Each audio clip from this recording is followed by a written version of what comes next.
Well, from hiking and camping to cycling and birding, there's lots to enjoy when it comes to the outdoors in Maine. But finding the right clothing and equipment at an affordable price can be challenging. That's where one nonprofit in our state is hoping to step in. Maine GearShare wants to help increase access to the outdoors by breathing new life into gear of old. Here to explain more is the organization's executive director, Josh Bossin. Thank you so much for joining us. Yeah, thanks for having me. So can we start by talking about Maine GearShare and the mission behind it? Yeah, so Maine GearShare is a nonprofit gear lending library and a full repair shop. We're based in Brunswick, and really the focus is trying to create more access and equity to camping, hiking, spending time in nature, and just really having a nice time out there.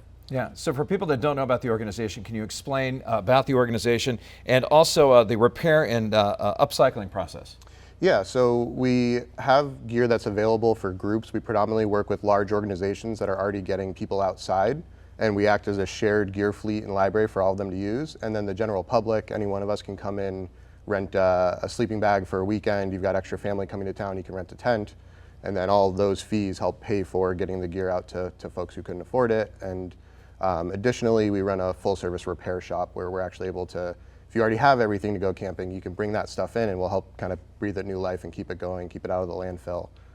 Just a nice way to kind of have more access to gear without having to spend a bunch up front. Yeah, and so one of GearShare's goals is increasing access to the outdoors. Can you tell us about, maybe anecdotally, when you've seen that in action, and how does that make you feel to be able to give people this access? Yeah, it's pretty great. A lot of our groups, they don't pass this cost on, so they work with getting participants to go on their trip, and instead of then handing them a packing list that says, now go buy $500 worth of camping gear and you can come on our free trip, instead, they're able to partner with us, and all of that gear is provided. So they're able to have a family come in who signed up for the trip and then got the packing list and was like, oh no, we can't afford any of this. And they say, don't worry about that. Go over to our partners at Maine GearShare. They'll get you set up with everything you need. And it's all really nice, high-end, like new equipment. So this sounds like it's great for people coming to visit from out of town and maybe want to go camping at Acadia, and they're not going to pack a tent or pack sleeping bags, and this is the perfect opportunity for you guys to help them out. Exactly, yeah. So we have, that happens a lot. People fly into Portland, they're headed up north, they come right through Brunswick, they can stop in and get kind of what they need. They don't have to fly with it. Sometimes you can't fly with a stove, things like that. So really creates a nice option for people who have gear already or are traveling, or folks who just want to try it for the first time. Right, that's what I was going to say too. It's also good for people who maybe aren't avid hikers or outdoor enthusiasts who maybe want to give it a try but don't want to make that big commitment up front. Yeah, it's a lot. I mean, camping gear is expensive, especially if you get into any of the specialized things. So it's nice to be able to try that stuff before you buy it. Tell us now about the upcoming Gear Festival. It's Makers Market and the Gear Sale. Where is it going to be at? What time? And also, what's going to be able to, people are going to be buying when they get there? Yeah, absolutely. So our Gear Again Festival is in Portland this Saturday from 11 to 3. It's on 31 Diamond Street in East Bayside. It's at Toad & Co. They're a really phenomenal for-profit partner of ours. They have a resale program and we work with them. We put on this festival. People can come by, they can get things repaired. There'll be a maker's market, so if you do need to buy new stuff, at least you can buy things from companies that are doing it with recycled material. Upcycling, they'll repair their own things, so a lot of great makers.